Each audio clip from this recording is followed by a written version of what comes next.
Hey, I just want to do a quick video on where to find some stuff that you probably missed in the Dragon Quest XI's demo. Enchanted stones, well, one of them.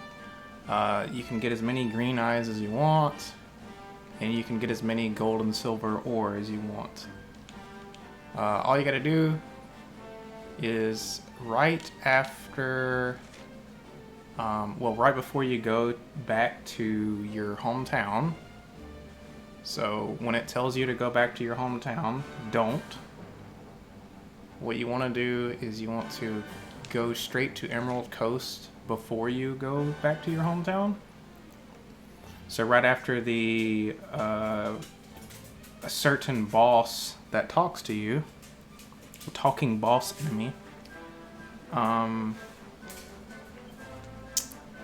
you want to head to Emerald Coast, and you just want to go all the way to the right. If you try to go all the way to the right, normally it will prevent you from accessing that area because a cutscene plays that transports you to another area.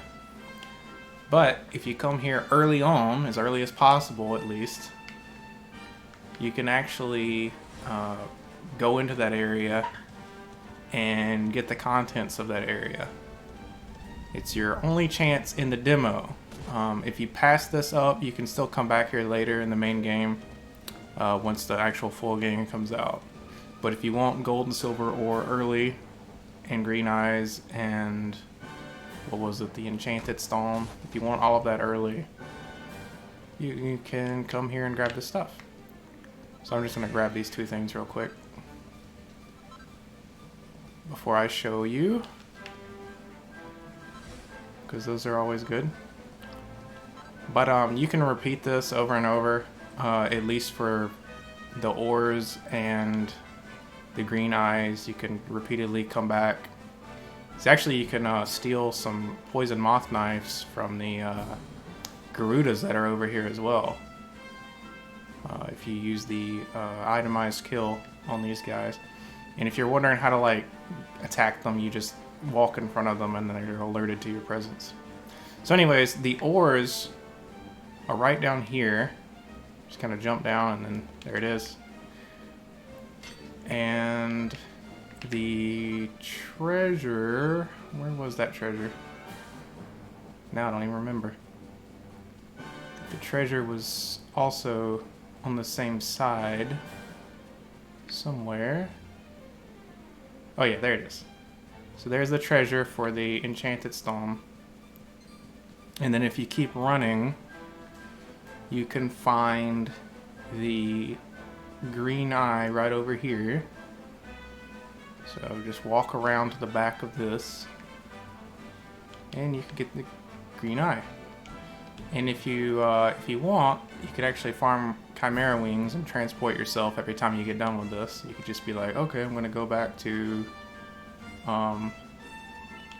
the campsite.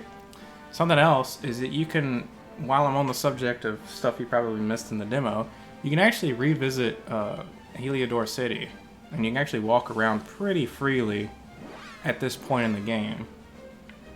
So if you wanted to deposit money or spam the inn to get the accolade or whatever you want to do, you can actually, or if you missed items in the city, from downtown Heliodor, you can go right back into Heliodor City.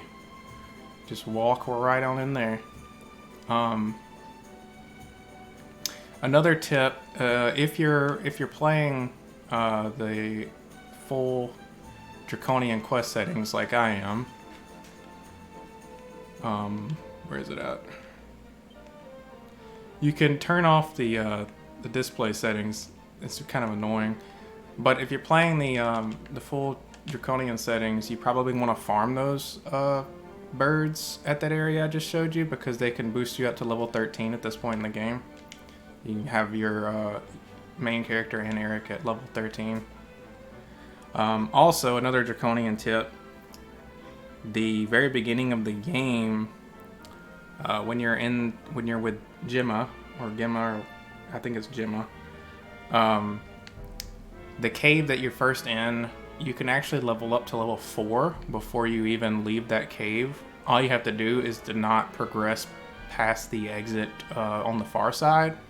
Just walk right back out the cave and then walk back in, and it will respawn those slimes repeatedly until you hit level 4, and then they don't spawn anymore.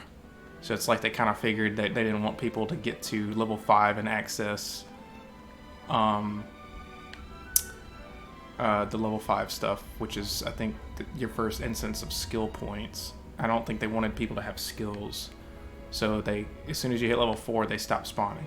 But anyways, yeah, you can explore the city as you please if you just come back through the Heliodor downtown here. And one last tip I'll give to people doing the Draconian settings. The build I have for level 13, I found most efficient for farming, if you're trying to farm things, is to put point in the flame slash. I mean, obviously get flame slash because you need it for itemized kill. Get some extra attack power in your sword. This makes these two things right here make swords more efficient than great swords at this point in the game.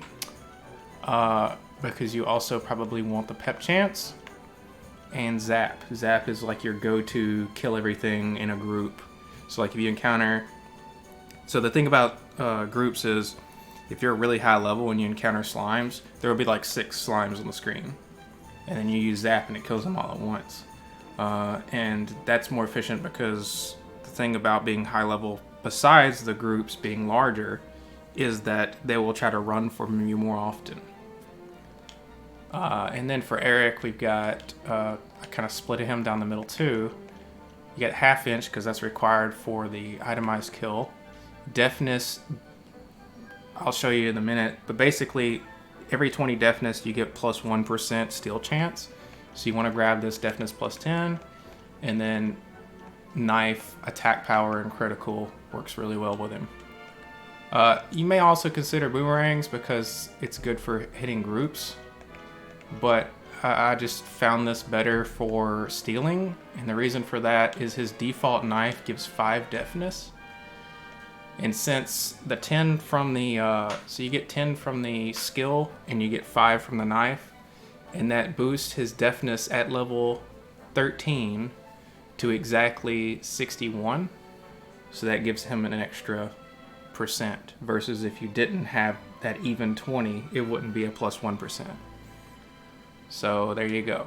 Because if you do without the dagger or even without, you need the dagger and the that skill for that extra 1%, basically. And that's all the tips I got. I've been playing this demo for like 40 fucking hours, so hope you enjoyed. I'm gonna go through the thing soon, the door of departure. Okay, bye.